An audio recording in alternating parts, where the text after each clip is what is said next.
We'll call to order the Village of Oxford Planning Commission this May 3rd, 2022.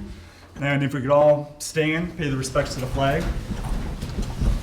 I pledge allegiance to the flag of the United States of America and to the republic for which it stands, one nation, under God, indivisible, with liberty and justice for all.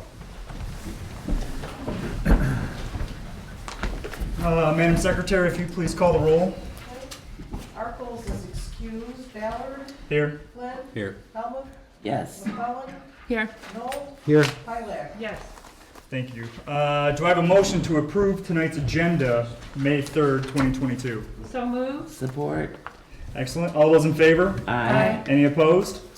Excellent. We have approved agenda. Do I have a motion to approve the minutes dated April 5th, 2022?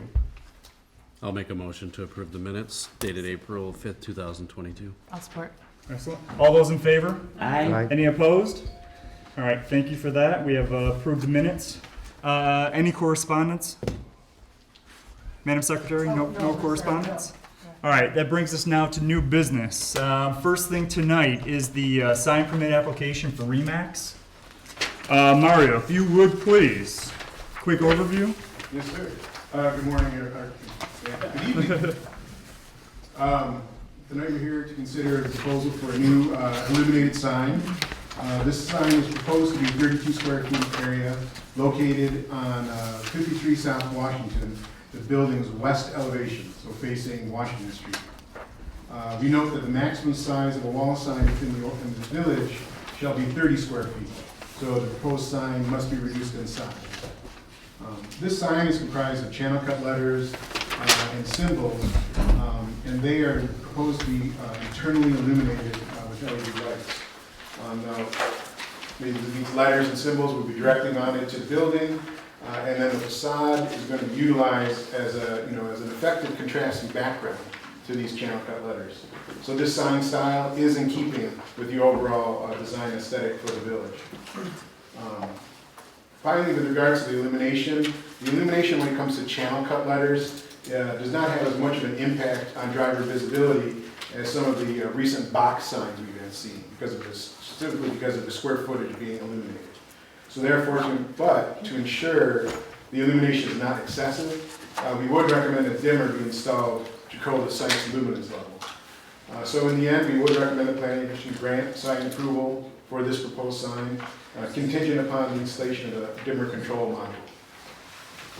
Thanks, Mario. Let's see. Leslie, do you have any questions? None. Mo? I didn't. Okay. It's really late. I've had a really bad weekend. I don't come up with 32 square feet when I do the math. Isn't it just under 9 by 2? Yeah, without, excuse me, I didn't see that error. The width of the facade is 32 square feet. And without the dimensioned, the sign without being dimensioned, I wasn't sure about its actual dimensions. I know the dimensions were given numerically, I usually like them scaled, but in point of fact, the sign is below the 30 square foot. Okay. I thought I was losing it. Okay, I'm good now. Okay. This is the old cafe design, right? We approved it like a couple months ago. Oh, yeah. Aren't they right next to it? Yeah. Mhm. Yeah. Oh, they're not, it's not the same? It's one of 3 units there. Yeah, this is on the okay. corner. Same plaza just on the other end. Yeah. Michelle?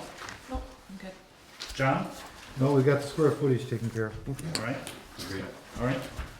Any questions? No questions. Okay. I'd like to make a motion, Mr. Chair. Go ahead. Make a motion that we grant approval for the sign at 53 South Washington Street contingent on a dimmer control module being installed. Support. Madam Secretary, if you please call the vote. Pilak? Yes. Helmut? Yep. McCullen? Yes. Noel? Yes. Flynn? Yes. Ballard? Yes. Arcos is yes. All right, excellent. Signs approved. All right, that takes us to, all right, the next thing on the tonight's new business is the site plan approval for 592 Lakeville Road. Mario, if you would please. This site for tonight is 2.05 acres in area, and it's currently occupied by 2 single-story buildings. The original building, or Building A, is located on the east side of the property. And recently, the property owner received approval and has constructed a 1-story, 4,800 square foot building along the west property line for Building B. And then the applicant is proposing to establish an approximately 3,400 square foot adult use marijuana retailer in the northern portion of Building B. Having looked at this site and the site plan in comparison with our zoning ordinance requirements, both for adult use marijuana facilities and for standard site plan issues, the applicant is in substantial compliance with all, or the vast majority of all of our ordinance standards and requirements. The one thing we just want to note is that as you consider this review, as I mentioned, previously approved site plans were for a configuration that was in compliance with ordinance standards. So while multiple uses are permitted on the site, any new use must provide all required improvements to be in full compliance with the zoning ordinance. So the addition of new uses can't result in the previously approved uses becoming non-compliant with the ordinance. However, these existing uses and their standards could be modified. So going through the site plan review process with the applicant, we have come to the conclusion that a vast majority of the improvements proposed will be in compliance with the ordinance standards. This, most importantly, reflecting parking. The applicant has, based on our calculations of the components of users in the building, they will provide 13 parking spaces for the retailer and sufficient parking spaces for the industrial use and used car sales use on the site. One final thing, because this was a previously approved site plan, the applicant has indicated that the separate landscape plan, which was approved with the construction of Building B, is going to be installed as noted in that previous approval. So we would just want to have that as a condition of approval as well. So presented before you, the site plan is in full compliance with our ordinance. So we would recommend site plan approval conditioned on several things. First being approval of odor control mechanical plan by the building official in compliance with our ordinance standards. Second, approval of the security plan by the police chief. Third, confirmation that rolling handcart trash service is available at this location. The applicant, rather than construct a dumpster enclosure, is going to would like to utilize a rolling handcart option. So that could be feasible if the service does allow that at that location. That would just have to be verified with the village. We'd also have recommend this contingent upon installation of the previously approved landscaping. Then finally, any additional requirements of the village fire chief or an engineer. I can take any specific questions that you have at the appropriate time. Go ahead, Joe. To speak to the handcart thing, our contract only is contracted for residential properties with GFL in the village. All commercial places have their own dumpster. If you recall, a month or so ago, I did bring them to, there's one or two in the just out of the downtown rubbish zone that we provide dumpsters for that have some issues where you can't even fit a truck in to service a commercial dumpster anymore. So just in the last week, I reached out to GFL saying, would they do handcart service at this location? And they said they would. But that's just because it's right in the downtown area. The size of the trucks nowadays, they can't even service the dumpster that would have been in that dumpster surrounding this location. Now, it's 53 South, it just happens to be where you're talking about tonight. I think I showed you a while back. So GFL, our carrier, is willing to do pickup at this location because they come right by there and pick up a house adjacent to where those are already being set out. Denison. But they may go down Lakeville Road, but I don't know, that'd be kind of out of their way. I'm not sure if that'd be feasible for them or not. Is that like an abnormal thing? I mean, this is a commercial, it's commercial. And it's one of those where almost every spot that's commercial has a dumpster, right? I understand the downtown here because of the restrictions and how small, but should it be still considered putting an actual dumpster? I think there's adequate space for it, what they have. Go ahead, John. How does the hand cart scenario for trash fit with the state code for disposal of things from a facility like this? Utilization of the hand cart would be in compliance because the hand cart would be utilized for non-marijuana related disposal. If there are any marijuana product that is, determined to be needed to be disposed of, the state requires them to mix marijuana with at least 50% of non-compostable materials, something like kitty litter or soil or sawdust or something to that effect. They have specific requirements for that to be mixed with the marijuana and then disposed in that capacity. And so anything that they would do, I have seen this done in terms of hand carts used at a marijuana facility. The only issue being that the hand cart would be located within the building, not in a trash enclosure, and then picked up as a normal if the service is provided in the community. So in this case, I think the other issue the applicant was having was that I believe there is a dumpster there now. They were just not interested in constructing the enclosure requirement for it. Because the current dumpster is just located to the rear of the property or the south, and it's not visible from the street.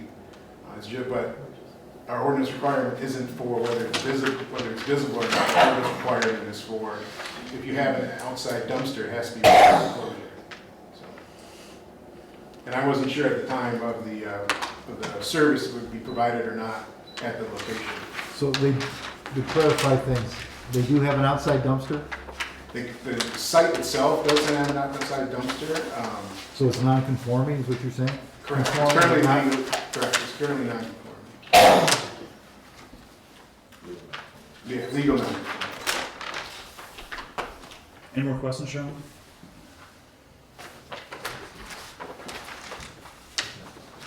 What's that?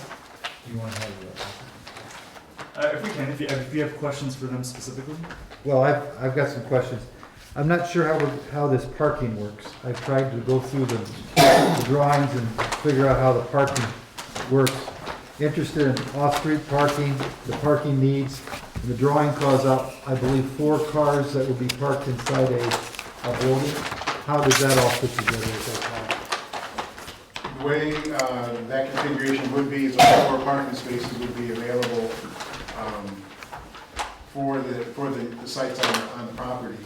I believe the applicant indicated that those 4 would be part of the marijuana requirement. Therefore, that would be probably part of the employee requirement. And they're inside. And they're inside that other building. And then the 4 parking spaces directly in front of the new building, the building B on the west, those would be for the car dealers, the used car sales. And then the remaining parking on the site on the eastern half that's paved would be for the marijuana use. And then I wasn't sure how they're going to do the curb pickup. Was this one called out for curbside? I don't believe it was. It was the other one on Graspy Street. They're indicating that they will have 2 parking spaces dedicated for curbside. All right. If you would please, just state your name. Sure. My name is Andy Andre from Avanti Development Group, 330 Enterprise Court, Bloomfield Hills, Michigan. And as Mario had mentioned, we've gone through, specifically the parking was one of the biggest issues that we had gone through because of the previously approved plan, and then making sure that we're in conformance for the totality of the site. Because if you looked at just the parking requirement for our space, which is in that northern portion of Building A, which is on the eastern part of the site, we could easily accommodate that. But when we look at the overall So the parking calculations could get a little bit, they get a little bit tricky because what we're doing is we're blending both ordinance requirements and operational requirements. Because I don't think there's anything specifically in the ordinance that says you have to have so many for curbside, or you have this, or waiting room area in that. And so what that is, what you see there is really a blend of ordinance requirements as well as operational requirements. And I think we work pretty diligently back and forth at those numbers. Those are realistic and agreeable numbers that meet the ordinance, that keep the site in the conformance. And again, when I speak to that, it's the totality of the site because as he had mentioned, obviously we're not going to have anything in non-conformance with the overall site because this is a site plan, not just a use plan. And so we are meeting those requirements. So those specific 4 that are shown within the building, Building B, which is the last part of the project that the Planning Commission approved that's under construction, that permits were pulled for, there's a unit within that space that will be leased, and that'll be dedicated for employee parking. There'll be 4 spaces in there that'll be dedicated for employee parking. So we looked at this, we meet the requirements of the ordinance as well as the operational requirements, again, for the totality of the site.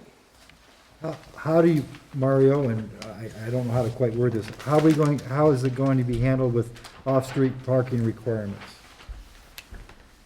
That's a pretty tight area through there. I know the speed limit's, I think, 25. Is, Meaning if there was excess parking that was needed? yeah, you have a line item here called off-street parking requirements, Article 7, Chapter 1. And the minimum off-street parking requirements for retailers, 1 space per 350 feet. Do you anticipate, or is there any anticipation there would be on-street parking? No, not at all. No, because the intent is to make sure, especially because, number 1, on-street parking is not permitted along Lakeville Road. So everything has to be provided off-street. So that 1 space for 300 square foot of floor area is based on a standard retail operation. However, going into the complexities of marijuana retailer and the current popularity of it, that's why the ordinance also requires that the parking function and is serviceable of the use. So therefore, that's why we go into the breakdown of the various components of that marijuana use. So you have parking dedicated for the customers, parking dedicated for the retail, employees, parking dedicated for curbside, and then the other on-site uses. Right. So adding those all together, those will all be off-site, Right. meaning on the property, not on the street. And if I could speak real quickly too, because I know it was a discussion point, the waste. We have been in contact with GFL in their commercial division. They said they could service us, as Joe had mentioned.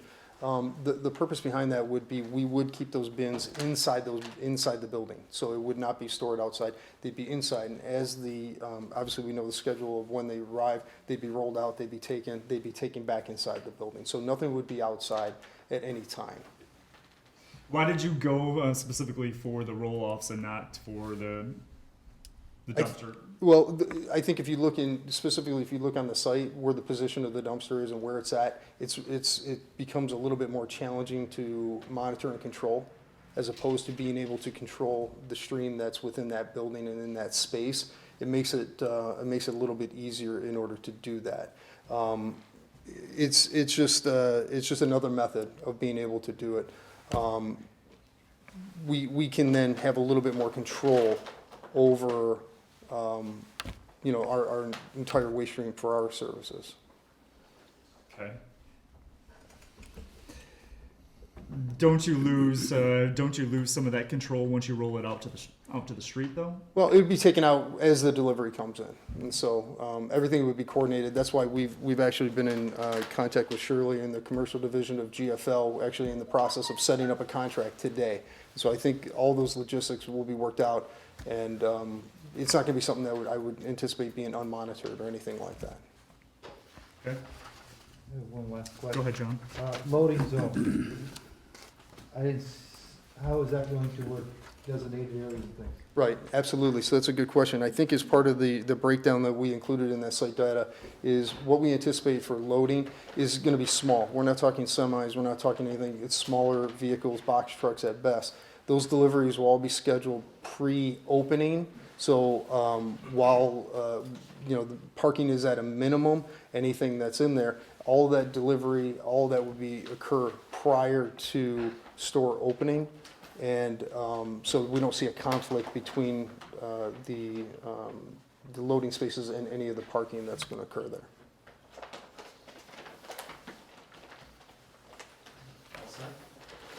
Joe? Mo?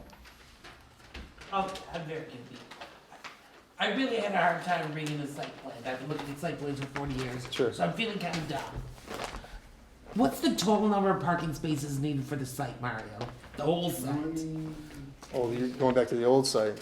Well, Right. in my opinion, all the parking should be paid.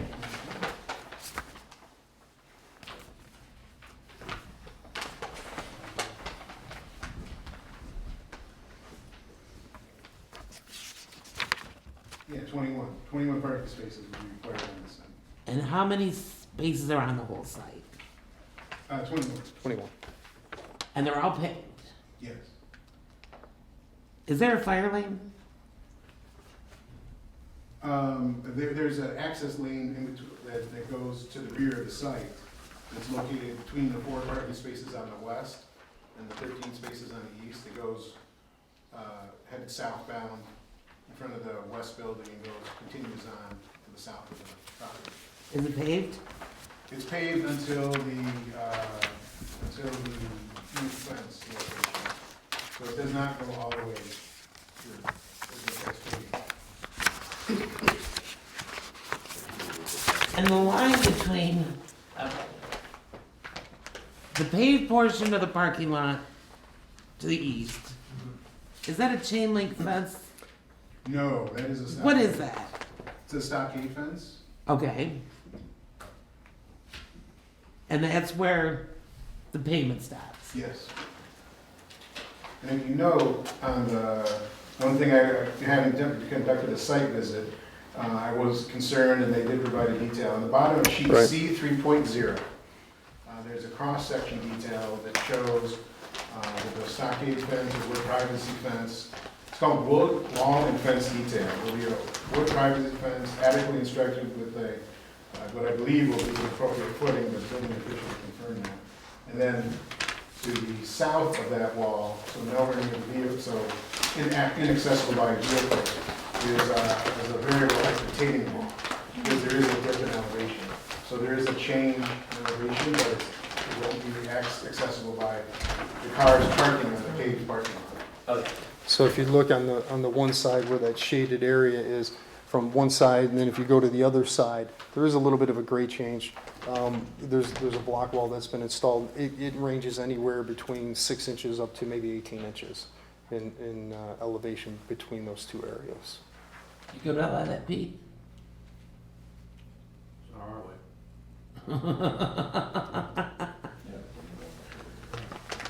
And we're good with the drainage, because it's all stayed on the site, right? Because that's, at different times in the world, that's a swampy area.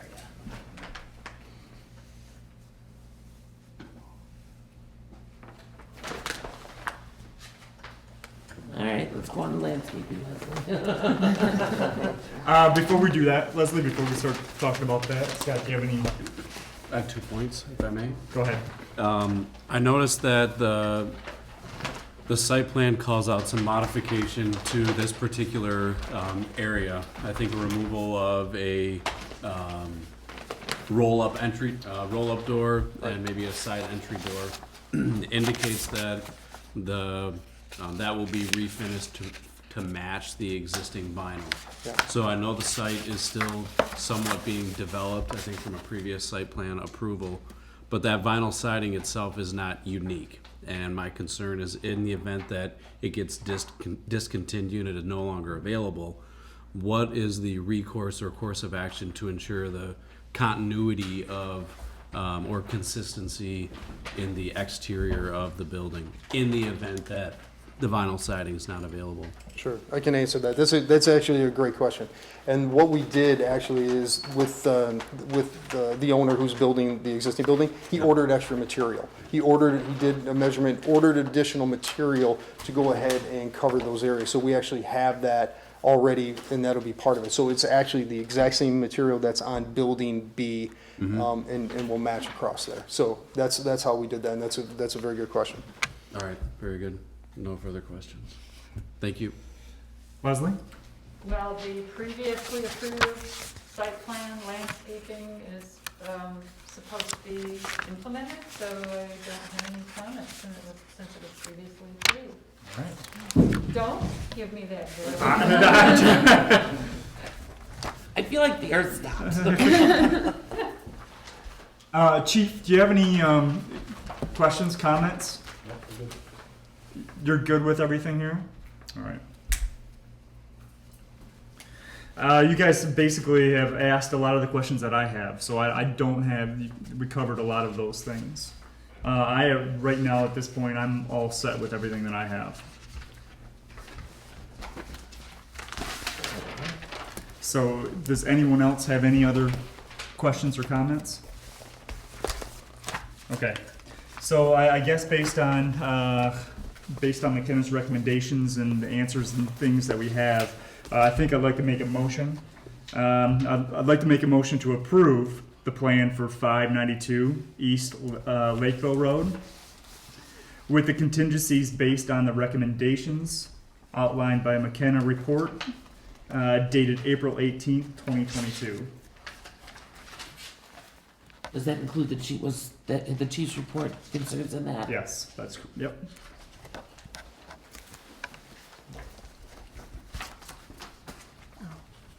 I hate to have a property that didn't have a knockbox.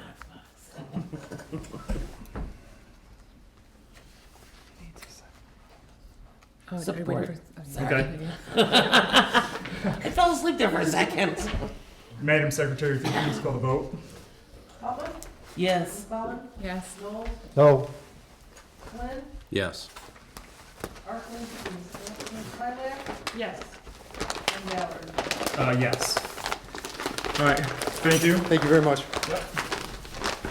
Now that brings us to the next one, 400 South Graspy Road. And that would be the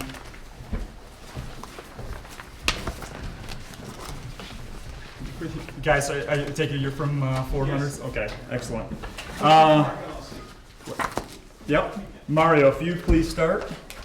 Yes, okay. This site that we're considering at 400 South Lasky is 2.55 acres in area and is currently an unimproved vacant site. It is occupied by a varying density of woodlands more towards the north and east or the rear of the site. And the applicant is proposing to construct a new building for a marijuana retail.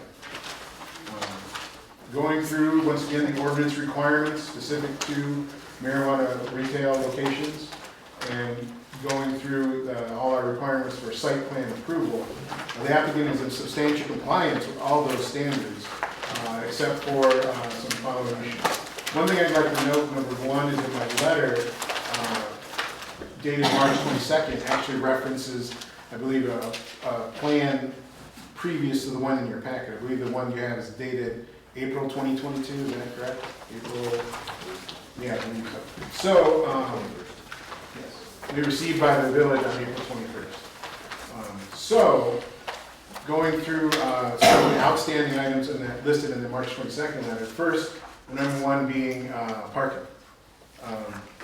So, the floor plan sheet shows a 326 square foot reception area along with a 979 square foot retail area. And while previously all of the recently approved retailers have been utilizing a customer escort method so that we would know how many customers would be in the floor area and in the building, the applicant is choosing to just be utilizing an escorted with not using that, just using a standard retail system where a customer would enter, have their age verified by the receptionist, and then allowed into the retail area to peruse products, and then eventually make a sale. Or peruse product and then possibly make a sale. So we do not know right now how many customers would be allowed within the building. Initially in my letter, I indicated the probability of maybe looking at the fire code for those requirements. However, speaking of the fire inspector, he indicated that it'd be very difficult to come up with that type of determination prior to the construction of the building. And then, the fact that the number of customers that could be allowed within the retail area could be very substantial with regards to then applying a parking standard for those number of customers. So going with what we know, number one, we're looking at the retail employees. The applicant has indicated a total of 8 employees on the site. And then with curbside pickup, they would like to dedicate 3 for curbside pickup. So that's, the site plan itself shows 23 parking spaces currently. So when you take out those 11 spaces, you have 12 parking spaces available for retail customers. Now, those 12 spaces are above and beyond our standard retail requirement of 1 per 350 square foot. But, the concern is always that these sites may be extremely busy. The applicant themselves in their documentation have indicated that customers could be as high as 175, and that could equate to 15 customers per hour. But that's only if it was averaged. You were lucky that it was average, not account for any peaks.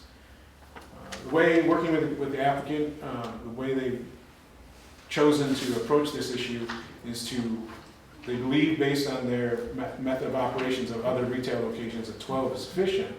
However, they have indicated basically a banked parking area for future parking.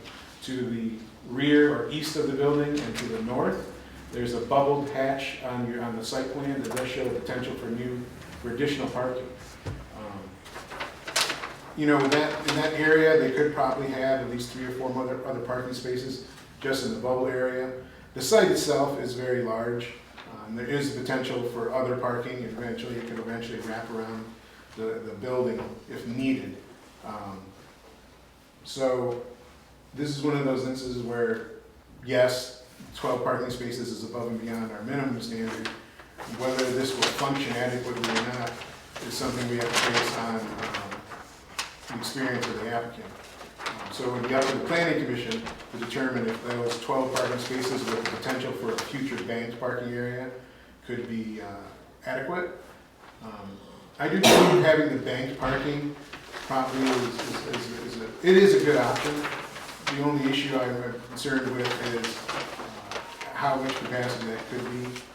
I guess when you look at our other marijuana retailers we've approved previously, the parking spaces dedicated is about in keeping with the average we've been approving based on the size of the retail floor area. So generally speaking, it's in that location. However, we don't know because we've only had one. Is Loom open?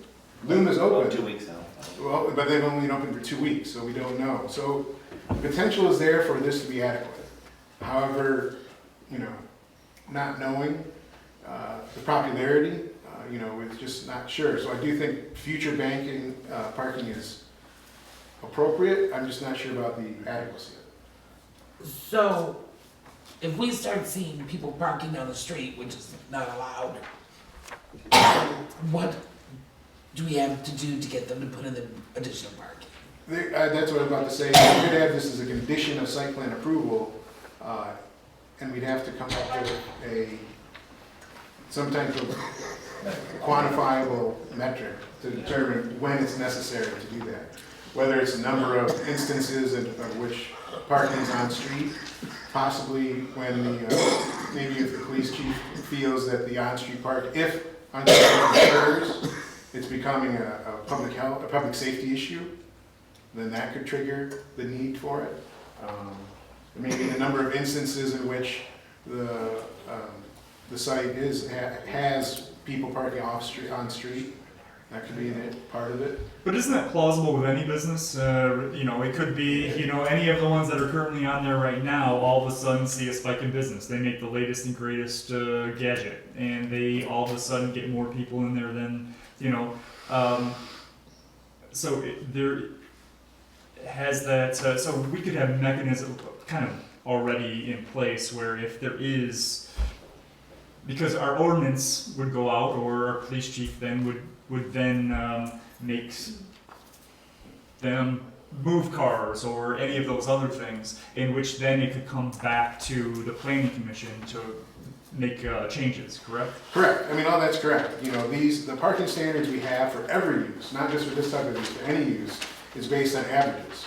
However, it's also based on data. It's based on real-world data from the Institute of Transportation Engineers. The issue we have here is this is a new retail experience, so we just don't know. And I'll be honest, I mean, provide you with additional information. In other communities which I have seen marijuana retail, they've been very popular, and they keep coming in asking for more parking. Even though the site that was approved, we were assured that they said, oh no, this is more than enough parking. Now that could be because, you know, that was early on in the retail process, and, you know, the state is getting used to it. We're getting more and more items. So everything you said, Justin, is absolutely correct. There could be peak times, it could be minimal, but I do think it's something that, working with ordinance and the police department could indicate when the appropriate time is to request the bank parking be constructed. And I would imagine, once we talk to the applicant, they'll probably, you know, they wouldn't want to have any situation where they're having to turn away customers because they can't park them. That could be We had some of the same conversation with Loon, Yeah. because they have a very small parking area. Yep. So, and thus far, they've been open 2 weeks, I think so. so I think. Any incidents? None that I've heard of. I stopped in to just do a little quick tour last week. It was like 2 cars there. Based on the other information that the other applicants have provided to us, though, you know, it's kind of most popular, I think. It's popular on Fridays and Saturdays in the evening. That's when they do their most business, unless they have a recent holiday, shall we say. But you said that it currently, based on the existing proposal, it exceeds the minimum requirements. That is correct, it does.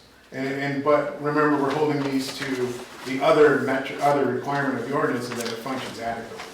I do believe, based on their configuration, it'll function adequately. I just am not sure how many instances we will exceed it, but I do think this is, to their credit, this is actually one instance in which they have a contingency plan for, should their parking exceed the requirement. We have some sites we've approved where they don't have any contingency for additional parking. The other sites, that's too tight and they don't have enough parking.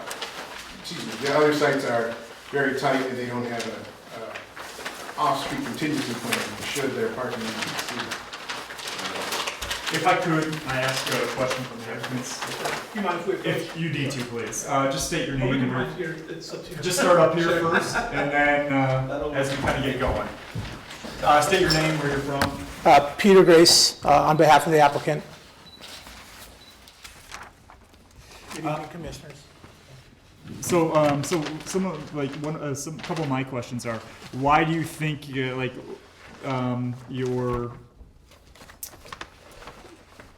the amount of customers you think will be coming in at that amount? So we kind of based that off of another location that we have in Hazel Park. And I believe the number was 170, was we wanted to go above and beyond with a number. Per day? That would be per day at the busiest time on the busiest day. So we wanted to give the village the biggest number that it could ever be. And in reality, it likely won't come near that number, but we wanted to provide enough context with that. So we kind of provided that number based on the location that we have in the Hazel Park, in the city of Hazel Park. And then in terms of the escort model that we have, it's actually a much quicker model, and it gets folks in and out because they're coming in, they're checking in the waiting area, and then they're getting access to the sales area. And then by the time that they're greeted with someone, they more often than not already have the product in mind that they want, or they've already kind of selected that, and then it's a much quicker kind of process, and it allows kind of the cars to kind of come in and out. And so we, after talking with Mario, we took note and we included that land-baked area in the event that future parking would be necessary. We wanted to find a delicate balance because this is vacant land, and there is I believe, behind this wooded area, there's a subdivision, and we didn't want to create this large, if you will, a huge parking lot with a small store. So we wanted to find a really good balance of having enough parking spaces, including an area where additional parking spaces could be added if necessary, without going too far back into the wooded area, because we wanted to keep the building and the use of it as close to the road as we could.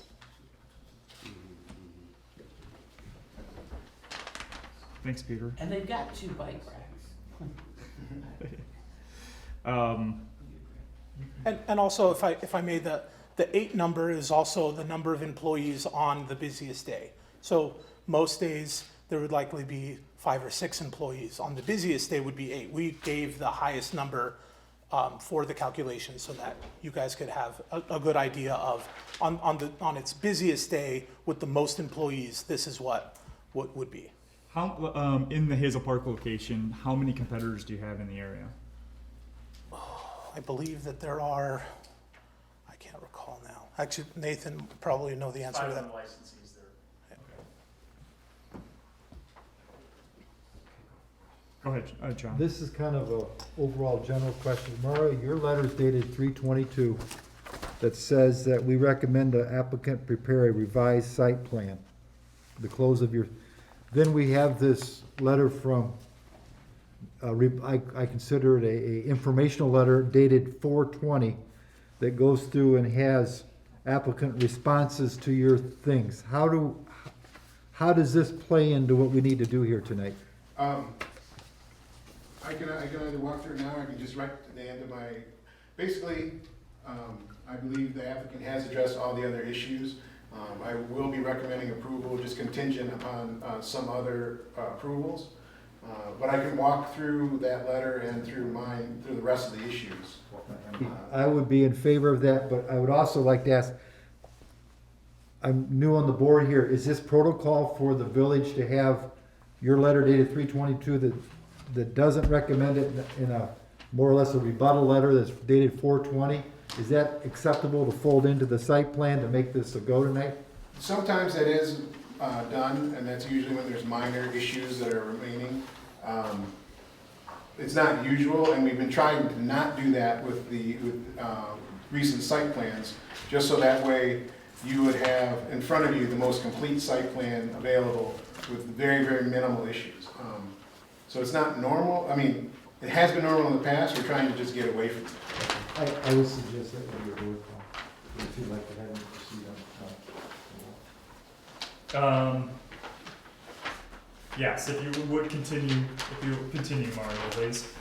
So, and as John mentioned, there are some other issues that were pointed out in my letter, but I do believe has been addressed. For example, paragraph E on page 4 speaks to the parking lot design, that the site plan must provide a raised curb around the parking lot perimeter.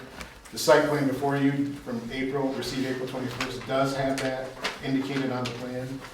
The one note I will have, though, is that there's a raised curb around the perimeter of the parking lot, except along the parking that's to the south of the building, directly adjacent to it. There's a walkway and then there's parking spaces. It doesn't appear to be a raised curb there. So we would recommend the applicant provide either a raised curb or bumper blocks, just so making sure that no vehicles overhang the sidewalk that's adjacent to the building. Other issues, paragraph G, exterior lighting. The applicant has revised this issue, and they have removed the existing the light fixture D that was not in compliance. However, we would note that we would like to have the applicant add that note, so that text note on the site plan stating that all fixtures shall be fully shielded, directed downward, and mounted on a fixed bracket to ensure fixtures not capable of being angled after installation. And then finally, the last site plan issue that the applicant has addressed, paragraph H, landscaping. They have revised the minimum size for the shrubs to be compliant with our ordinance of being 36 inches in height or a 30-inch spread. So with that, we would recommend, actually, at this point in time, approval of the April 21st site plan, contingent upon approval of an odor control plan by the building official in compliance with the ordinance. Secondly, approval of the security plan by the police chief. Third, installation of a raised curb or bumper blocks for the parking spaces adjacent to the south side of the building. Fourth, addition of striping and signage for the T turnaround space south of the dumpster. Excuse me, I didn't point that out. The way their configuration for their loading space is, they have a small, basically like for T turnaround to the south of the dumpster. We just recommend putting striping there that says no parking, so no vehicle parks there, preventing a truck from doing adequate movement. That's the staging area for the back end of the loading Yeah. area? I mean, it would just be there for them to turn in and turn around, but if there's a vehicle parked there, so we just add, just like pavement striping. So as I mentioned, an addition of a note that all fixtures should be fully shielded. And then finally, any additional requirements of the village fire chief and the engineer. The one other question a couple other questions I have, is he calls out on his, I don't know what, the letter dated 4/22, a warm Scandinavian style. Can you explain what that is? It's like it's a function of this like tan color wood, and the design of it's kind of hard to explain the Scandinavian design, but it's essentially this light tan wood that's very easy on the eyes, and it's kind of very similar to the design of our other store, and so it allows for a kind of continued branding, if you will. It's kind of Basically, the building is being utilized in a board and batten style, horizontal siding, which, and then they are using a relatively recent architectural method of having contrasting either colors or elevations, or planes, I should say, on an elevation. So while not a deep articulation of the elevation that we would like to see, this is typical, this is actually a little bit nicer than we would normally get in the industrial district, because currently we don't have any, design standards. So as proposed, for an industrial building, it's somewhat attractive. Thank you. I have one more.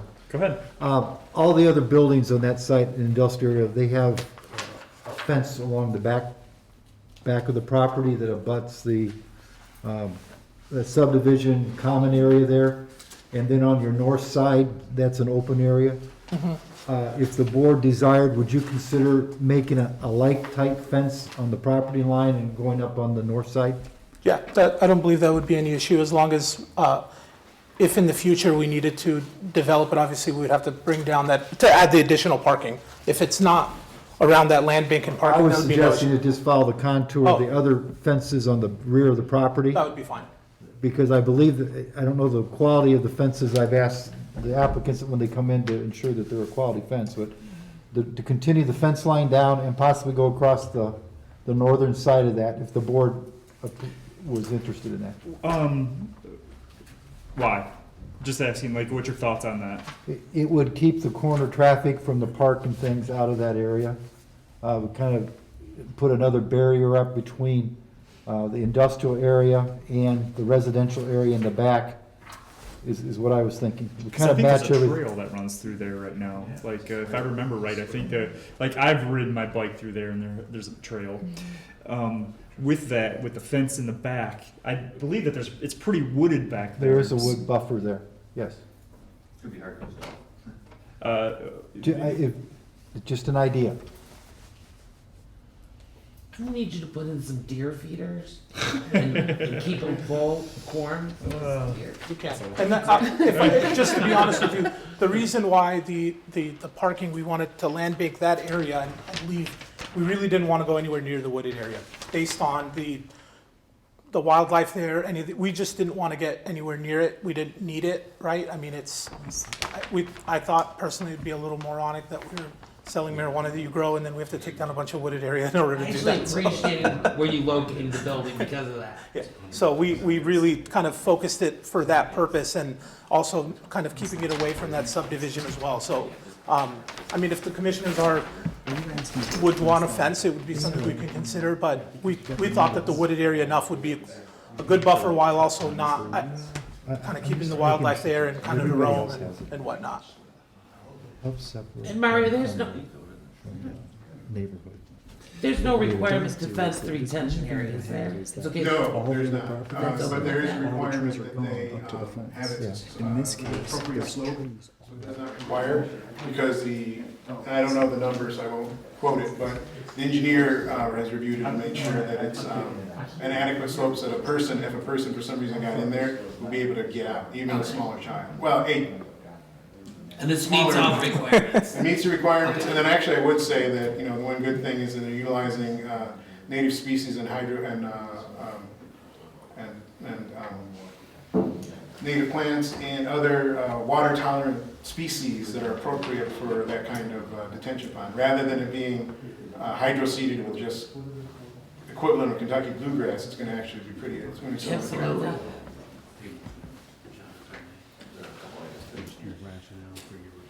But we are gonna need to feed those deer and Sure, maybe clean up after, that'd be great. that's fine. A couple apple trees. I used to have I'll share after. I had a bunch of deer in my backyard and we would just feed them. I love it when they go Yeah. down.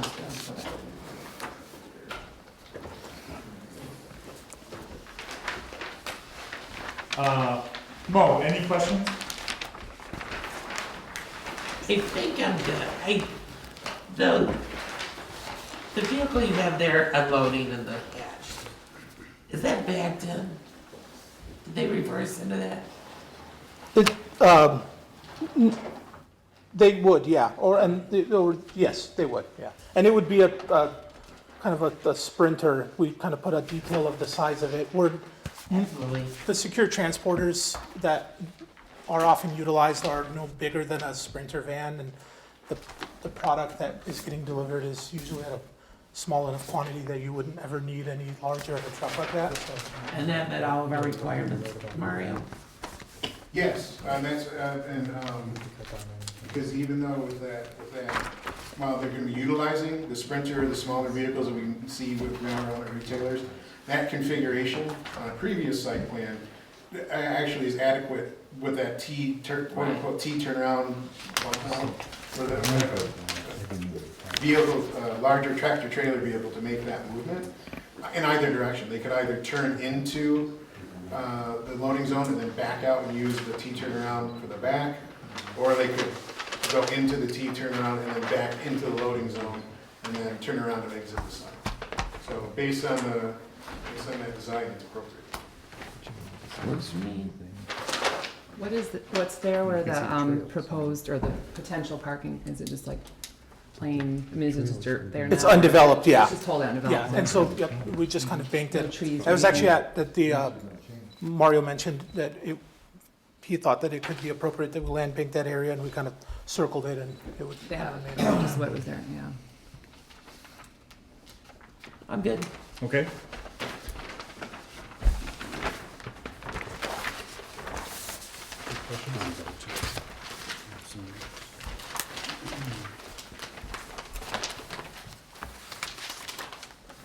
I do have one question. I believe it was in the road report, there was some discussion about a sidewalk easement. What is the process or the parameters in order to either grant an easement and or not? But I believe as a part of the site plan, the easement would need to be granted. And then there was some comments about the transition on width from proposed sidewalk headed into some existing sidewalk. How do we manage or work through ensuring easement is granted and then that sidewalk creates continuity? We would recommend that any approval also be contingent on these issues of the engineer's letter, So you could quote the engineer's letter in your approval. And then in terms of the last item first, in terms of that design need, the site plan would just have to be revised by the applicant. And then the engineer would review it to make sure that transition is designed the right way, because it can be designed because it's not constructed yet, but they would just need to do that. And then with regards to the easement issue, the engineer brought up the fact that based on the width, based on the legal descriptions and the existing improvements, the normal location of the sidewalk might end up on private property. If that's the case, by having this as a contingent approval, they would grant an easement to the village for that sidewalk on their property. And it's in their best interest, because granting the easement would, in theory, I'm not an attorney, but it would help them alleviate any kind of liability issues with should anything happen on the sidewalk. And it's just one of those things that happens when we plat the land and then the road is constructed. In theory, the road is in the middle of the right easement. That doesn't always happen. Sometimes it shifts a little. So that's the engineer just indicated that might be the case. So it just needs to be researched a little, and then, if necessary, an easement would need to be granted. That's something we handle through our office. Who would pay for the sidewalk? They would pay for it. The applicant would pay for it. All property owners are required to install the sidewalk at their own expense and then maintain it as well in terms of snow removal. Could I make a quick note about the easement? We have no issue with granting the easement in the future. We just, we wanted to make sure that it was on a form and substance that was approved by the village, and we thought that it would make more sense that it's on the other end of approval, only because an easement runs with the land. And so it'd be kind of odd to grant an easement for a sidewalk that hasn't been built. So we kind of looked at it, but we'd have no issue with, if that was the case and the approval could be conditioned on that, we would have no issue granting it. I'm just thinking about this, I think there is a sidewalk, is there not? There's a sidewalk all along that whole edge. I mean, there's. Yeah. It's where it flares out and meets the, I think it's a 10-foot wide walking trail on the Scripter Park property or something. Yeah, I think that's right. I think it's where the park property line is, or about It just has there. to be moved over, I thought, a little bit. to Yeah, it match just up. has to be moved over. Yeah, that's the key, is to make sure all the sidewalks line up. Versus having a 10-footer and a 5-footer coming together, it's gonna be like flared out, I think, or something. It goes into the park? It'll continue along the Glaspy right of way.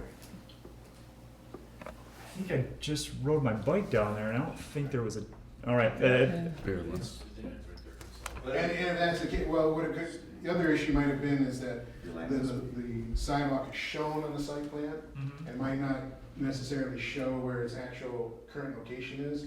So I think that's why the engineer is indicating we need to clarify that situation, whether the sidewalk is existing, whether it needs to be constructed, and where its location is. For example, chances are, if the sidewalk's there, it might be located on their private property right now.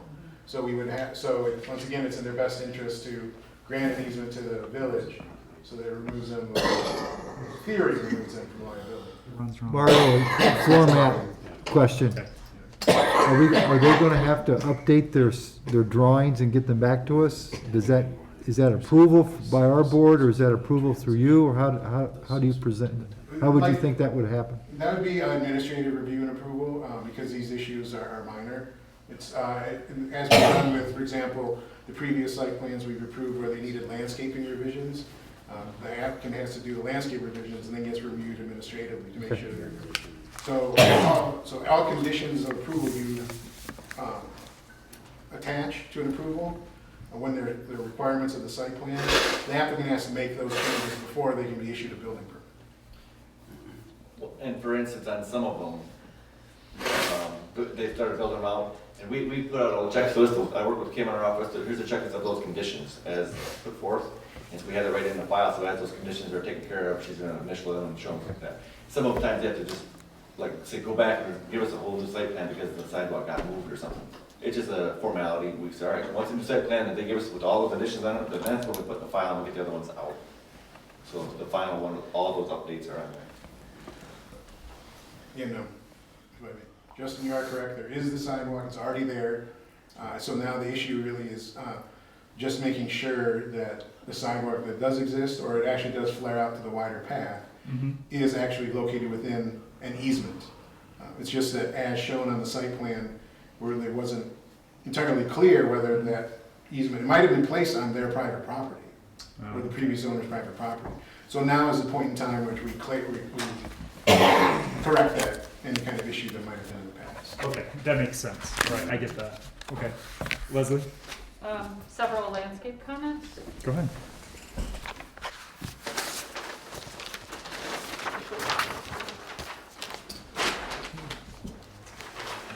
I'm sure I can find my own. So, first I want to say this is one of the better landscape plans for facilities like this that we've seen, and partly because it's new construction, we have other opportunities. The retention pond area is, a very nicely designed area. The only comments I have relate to certain plant material choices that I think are either inappropriate. One is invasive, so I want to just quickly go through those for the record. At the street, there are 7 ginkgo trees, and those are not native trees. And I would like to see those substituted, especially because of the natural setting there. There are a lot of native trees that would maybe be more appropriate. Also, another concern I have is around the retention pond, you have 8 red oaks. And right now, introducing new red oaks and the pruning needs that they have actually is contributing to the spread of oak wilt. So I would suggest, again, substituting maples or elm hybrids or any other native tree that would provide similar characteristics. And then you have 4 trees over at the sidewalk. They're the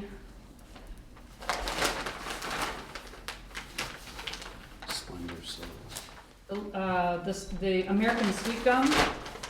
And these trees are real close to the sidewalk, but they're also very messy trees, and they take a lot of maintenance.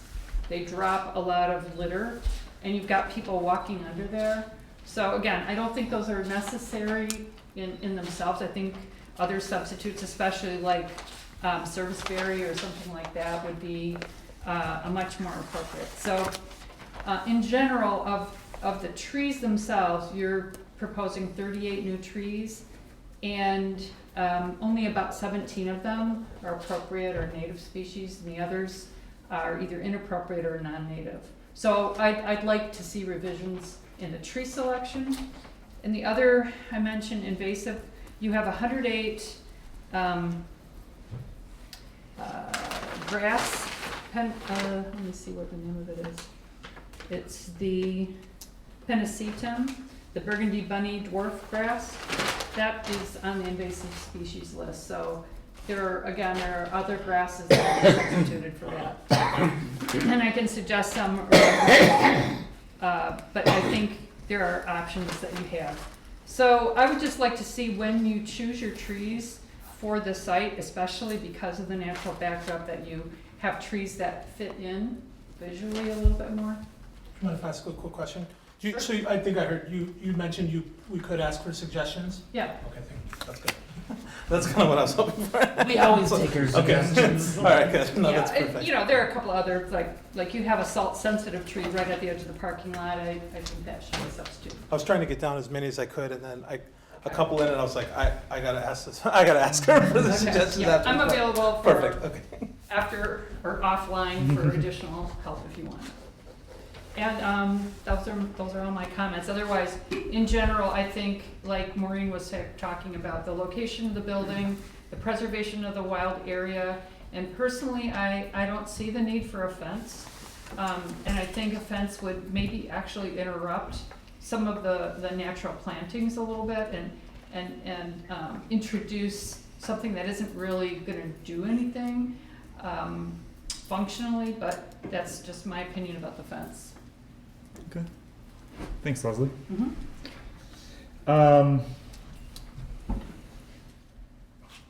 since we have talking about the fence really quick, what is anybody else's thoughts related to the fence? I agree with Leslie. I don't think it's necessary. I like, the idea that all the trees are there and their landscaping plan and everything just all seems like it'd be like a nice flow. And if there's that barrier between, there's already the trees between that and the neighborhood, I don't see why there'd need to be more. Okay.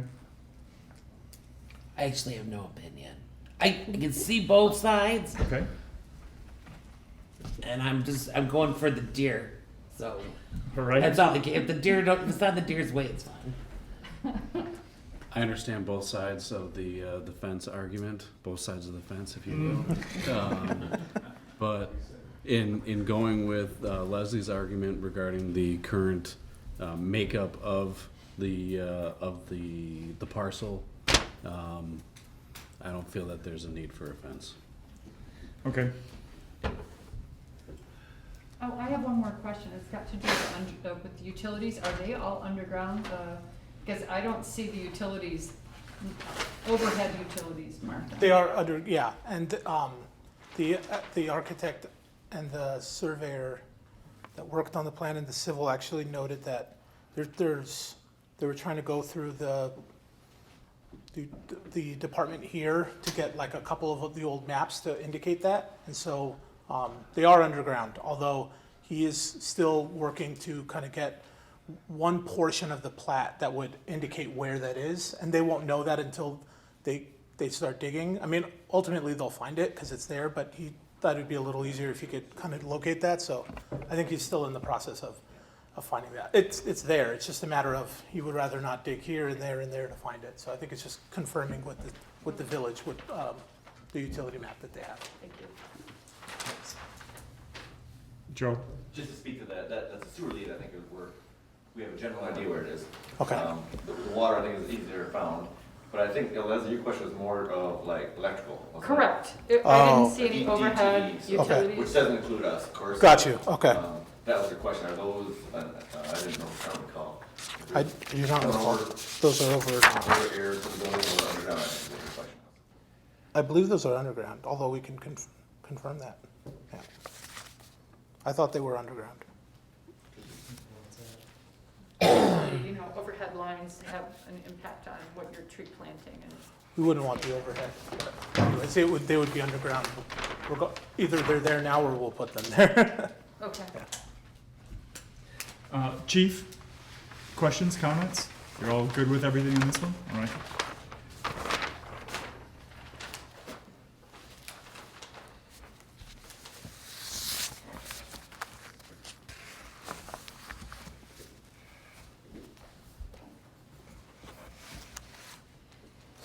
Anyone else have any questions, comments, concerns?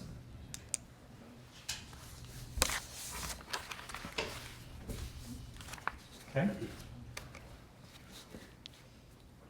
All right. So based on, I think, seeing what we have here, me personally seeing what we have here and listening to Mario's recommendations and seeing how the site plan has been put together with very minimal things that are common for what we have here, I would probably like to make a motion to approve 400 South Glaspy Street with the conditions recommended by McKenna from the April 20th, 2022 report. Madam Secretary, do you want me to go through specifically what's in those? Meaning that I'm going to go through them, all right? Just because I think it'll be better. The odor control, the review of the Chief of Police security plan, installation of the curb, addition of pavement markings, external lighting, additional the review and additional requirements of the fire chief and engineer. I have here twice engineer's letter, but specifically the engineer's letter, and recommended changes to landscaping. I'll Any- support. Okay, Madam Secretary, if you please call the vote. Okay, McClellan, Yes. Noel, Yes. Flynn, Yes. Arkles is absent, Hilak, Yes. Thomas, Yes. and Ballard. Yes. Thank you, guys. Thank you, Commissioners.